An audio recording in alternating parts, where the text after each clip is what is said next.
বন্ধুগণ, সবাইকে নমস্কার। আজকে রান্না করব, ভুনা করব চিংড়ি মাছ। এই দেখেন, এই চিংড়ি মাছ আজকে ভুনা করব। যেমন চিংড়ি মাছ তেমন তার আবার ঠ্যাং। দেখেন একটা ঠ্যাঙেই তো খাওয়া যায়। আর লাগে কি, সঙ্গে আছে ওই যে আমার ছোটোর পিছনে বড় না হলে সুন্দর লাগে না, সঙ্গে আছে দুইটা ছোট ছোট চিংড়ি মাছ। এইটা আজকে আমি এখন চিংড়ি মাছগুলো কাটবো, কাটতে তারপর আমি রান্না করব, মানে ভুনা করব। আপনাদের সবাইকে দেখাবো না আমি চিংড়ি মাছে কীভাবে করি। আজকে আগের আমি চিংড়ি মাছগুলি একটু কাটতে নিই, আপনারা দেখেন। চিংড়ি যদি বড় হয় ভালো লাগে না, ভিতরে কিছু ঢোকে না, তাই আমি পিসগুলো একটু ছোট করব। আগে আমি মাথাটা কাটতে নিই।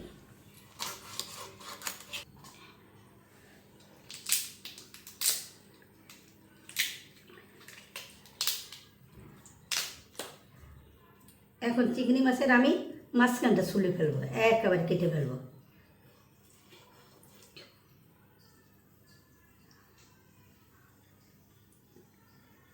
একটা কালার, এটা রগ, এটা চিংড়ি মাছের বাঁচার থাকার একটা মেইন জিনিস, তাই ওটাকে আমি ফেলে দিলাম। এখন আমি মাছগুলি পিস পিস করব।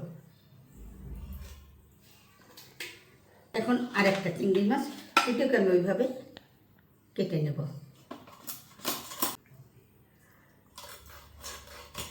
এত ঘিলু হয়েছে, এটা যদি বাইর করিয়ে ফেলে তো এর একেবারে হয়ে যাবে, তাই আমি ঘিলুটা আস্তে রেখে দিলাম মাথার সঙ্গে।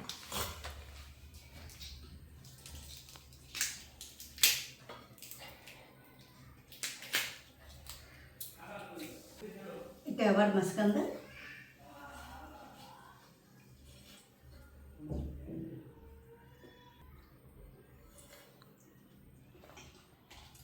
এখন যে ছোট্ট চিংড়ি দুইটা আছে, ওই দুইটাকে আবার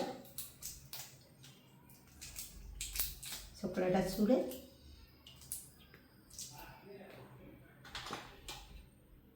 চিংড়ি মাছের যেমন স্বাদ তেমন স্বাদ কিন্তু এই পাগুলারও। এর ভিতরে যে কিছু অস্থিমজ্জা থাকে, খাইতে খুব সুন্দর লাগে। অবশ্যই আপনারা খাইছেন, আর আজও আমি করলাম, এগুলো খাইতে খুব সুন্দর লাগে। এগুলো আমি ওই ভুনার ভিতর দিয়ে দেবো।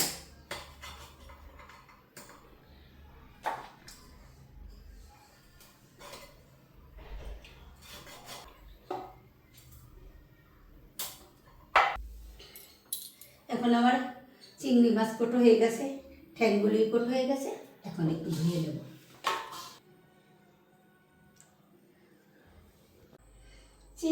চিংড়ি মাছের ঠ্যাং সব ধুয়ে টুয়ে পরিষ্কার করিয়ে আনছি।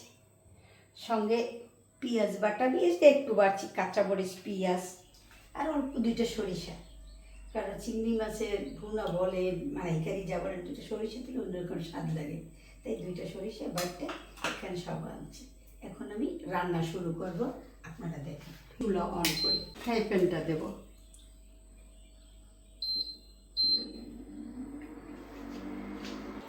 ফ্রাই প্যান গরম হয়ে গেছে, ফ্রাই প্যানে আমি কিছু সরিষার তেল দিয়ে দেবো। এখন আমি চিংড়ি মাছগুলি একটু হলুদ আর লবণ দিয়ে মাখাইয়ে নেব।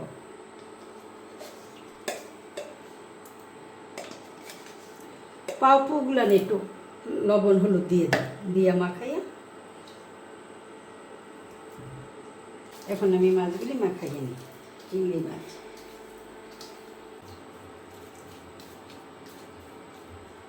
চুলার তেল গরম হয়ে গেছে, এখন আমি দিয়ে দেবো।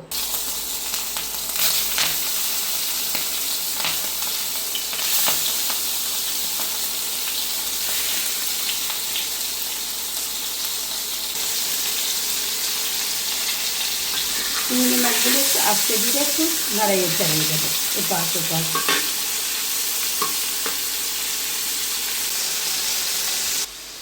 চিংড়ি মাছগুলি ভাজা হয়ে গেছে, এখন তুলে নেব।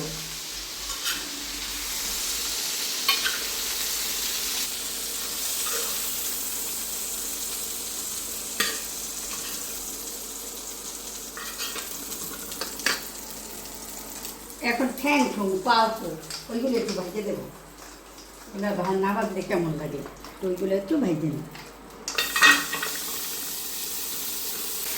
দেখেন লাঠি ঠান্ডার মতো একটা সব রেডি হয়ে রয়েছে। এই হয়েছে কত বড় চিংড়ি মাছ, আপনারা চিন্তা করতে পারেন, যার এই একটা পা সে কত বড়, দেখেন কত বড় চিংড়ি মাছ, সেরা চিংড়ি মাছ। এই পাগুলো ভাজা হয়ে গেছে, এগুলো এখন একটা পাত্রে তুলে নেব।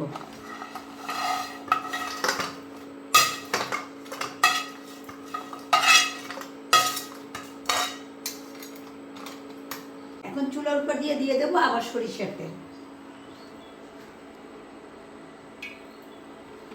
তেলগুলি গরম হইতে হইতে আমি এই পেঁয়াজ, কাঁচামরিচ এবং অল্প কিছু সরিষা এটা একটু লেবেলেট করে নিয়েছি। ভিতরে আরেকটা জিনিস দেবো, সেটা হচ্ছে এর ভিতরেই আমি দিয়ে দেব হলুদের গুঁড়ো পরিমাণ মতো, শুকনো মরিচ, কাঁচামরিচটা দিয়েছি, একটু শুকনো মরিচ দেবো, একটু শুকনো মরিচের গুঁড়ো দিলাম, আর দেবো স্বাদ মতো লবণ। এটা আমি ভালো মতো একটু মিক্সড করে নেব। তেলটা গরম হয়ে গেছে, আমি এখন ফ্রাই প্যানে মশলাগুলো ঢেলে দেব।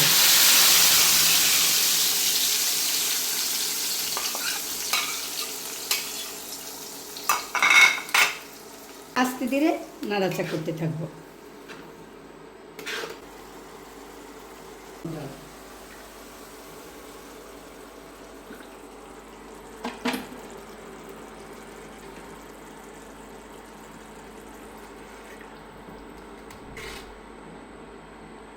আর দিয়ে দেব 3টা কাঁচামরিচ। জলটা ফুটবে, ভালো করে না ফুটলে হবে না, কারণ আমার চিংড়ি মাছগুলো খুব বয়স্ক চিংড়ি, হ্যাঁ বড় চিংড়ি, এগুলো একটু বেশি জাল লাগবে, তাই একটু বেশি পরিমাণে একটু জল দিলাম। এখন আমি চিংড়ি মাছগুলি ঢেলে দেবো।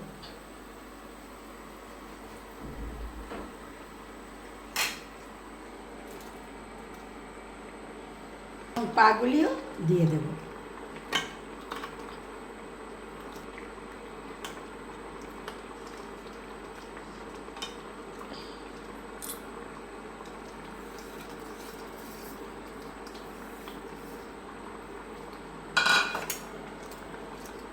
দিয়ে আমি একটু ভালো করে একটু নেড়ে চেড়ে নেব।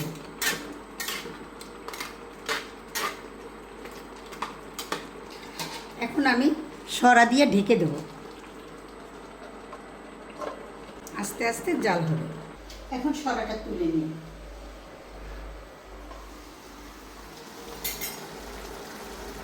এই তো রসাটা একদম মাখা মাখা মাখা মাখা হয়ে গেছে। এখন তো দেখতে কত সুন্দর লাগে। এই হয়েছে পা আর এই হয়েছে মাথা, দেখেন কত সুন্দর লাগে, যেমন মাথা তেমন পা। জানি না রান্নাটা আমার কেমন হয়েছে, কিন্তু আমার বিশ্বাস ভালো হয়েছে। এখন আমি হয়ে গেছে, এখন আমি নামিয়ে ফেলবো, এটা অফ করে।